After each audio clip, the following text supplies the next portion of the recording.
So I'm back in Newry State Forest, compartments 8 and 9, after about a year. This area up here has now been clear felled, and forestry is starting to undertake thinning, so-called, in this area down here.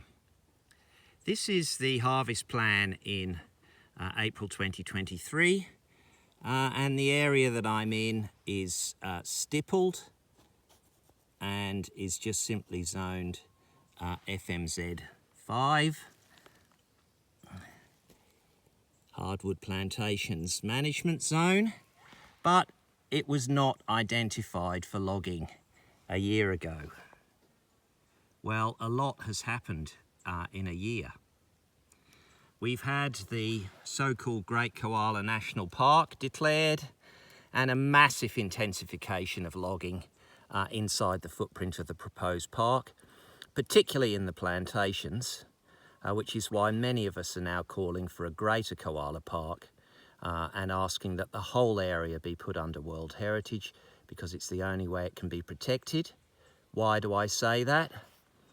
All the streamside reserves have been halved in width, and all that previous FMZ5 not available for logging in what I can only say is one of the most Orwellian developments that I've seen. Original forest is now being called indicative residual mature plantation, and the prescription is to cut it down. Here we have a coastal ironbark with a circumference at stump height over bark of almost 3 metres. And just in case there are any skeptics out there about my claims about this being remnant forest, it's clear from the contemporary photography.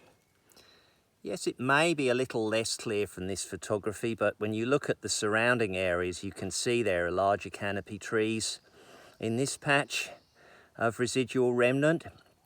And there's also very healthy, natural, native regrowth within the remnant. This is a grey gum. This is a popular koala feed tree species, and yes, it is covered in scratches. This is koala habitat. So why has forestry halved the streamside reserve area and gone into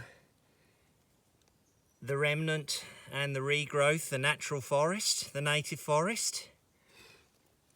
This is why. Although this is over 3 metres in the round, this coastal blackbutt, because of the crazy definitions under the Plantation Reforestation Acts and Code, the designation of this area now as plantation, and the inaction of the Minns Labour government and Minister Moriarty, can be cut down.